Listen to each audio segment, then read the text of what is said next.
You know, a couple miles from here, on a little exclusive spit of land, two world leaders are sequestered right now.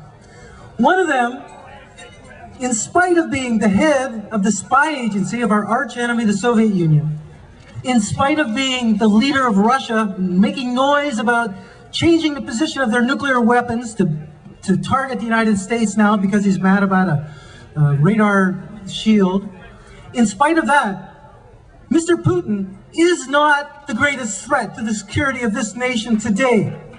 The greatest threat to the security of this nation today is the President of the United States, who's sitting with you on that spit of land. Welcome to all the true patriots here today, to all of those in defense of the U.S. Constitution, to all those who believe that the USA is a place where humans have more rights to freedom of speech than corporations, where all children are entitled to a quality education, and where every citizen and resident is entitled to quality health care. We are Gold Star parents. I am stepmother to two young men. Brian is now 20 years old, and Alex, who was killed 3 years ago, was 20 when he died. He was fighting with the 1-4 of the U.S. Marines, also known as the Alpha Raiders, in An-Najaf, Iraq. The siege lasted many days. Alex had arrived to the roof of a building when a sniper's bullet ended his life instantly. The United States Marine Corps had run out of bullets at the time that Alex was shot. Let me repeat that. The United States Marine Corps had run out of bullets at the time that my stepson was shot. This is according to the young man who stood next to Alex, who felt Alex's blood spray all over him, and then held Alex, waiting for his brothers to come and take him out of the building. This same young man prayed that they would be able to save him, but it was too late. Vladimir Putin is here. He should be in a position to understand why so many of us are gathered. At a time when the USSR repressed all freedom of religion, he was a Russian Orthodox.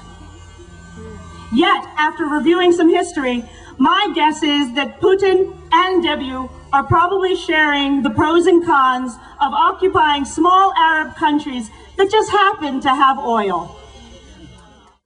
To stand by the president, right or wrong, is not only unpatriotic and servile, but is morally treasonable to the American public.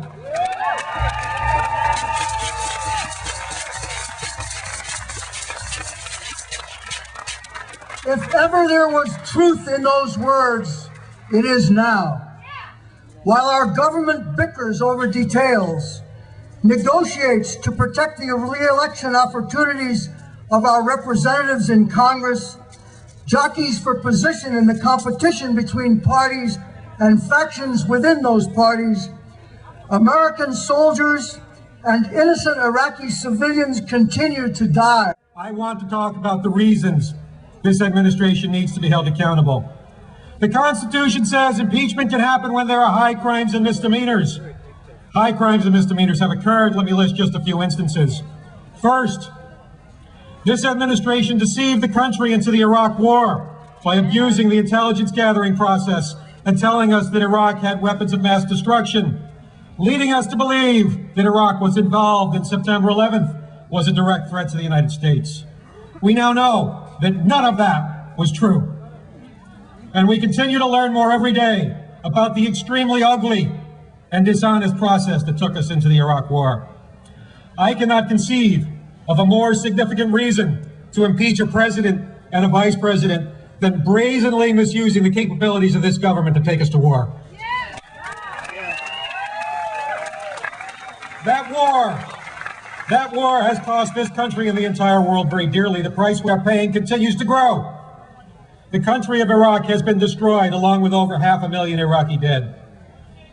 Our nation has lost the lives of thousands of young men and women, seen many more come back wounded, many more come back disabled. I am outraged that here in this country they listen to telephone conversations, intercepted emails, spied electronically on Americans with a program that was so clearly a violation of the law that even their own Attorney General, John Ashcroft, couldn't find it to be legal. And I ask you, must they be held accountable? Yeah. In this country, at Guantanamo and around the world, they illegally captured and detained people without appropriate hearings, without safeguards in a way that was determined by the Supreme Court to violate our Constitution. Just Friday, the Supreme Court took the very unusual step of reopening the appeal of the Guantanamo detainees.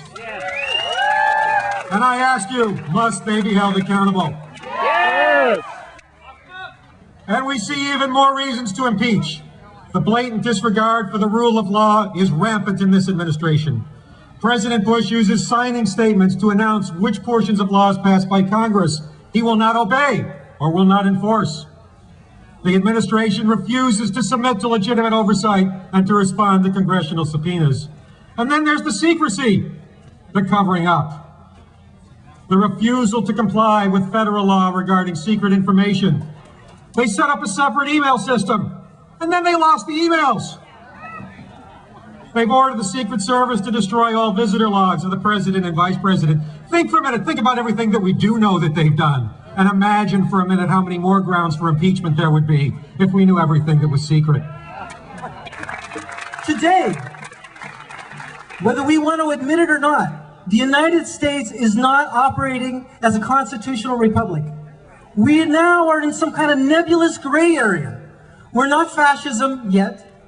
We don't really quite have a dictator, but we do not have a constitutional democracy. We do not have a system that follows the laws. We have a president that denies that he is held responsible to be held accountable by laws. We have a vice president who denies that he exists, apparently. We have a criminal enterprise running the country, and we have a Congress that refuses to recognize that. We are a majority, and we are here today to start acting like we know it.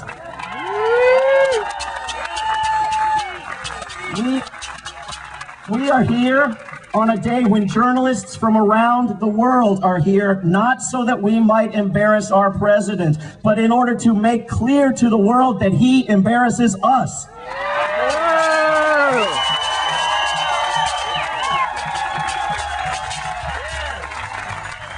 The world needs to know that Americans do not support the actions of King George.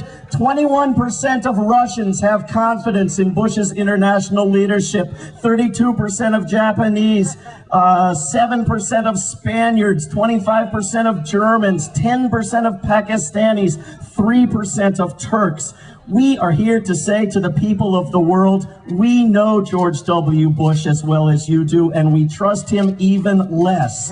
And we are deeply sorry. We are deeply sorry for the death and destruction he has caused, and we are working to impeach Bush and Cheney and remove them from office. Here in Maine today, on the shores of the Atlantic, the tide is turning.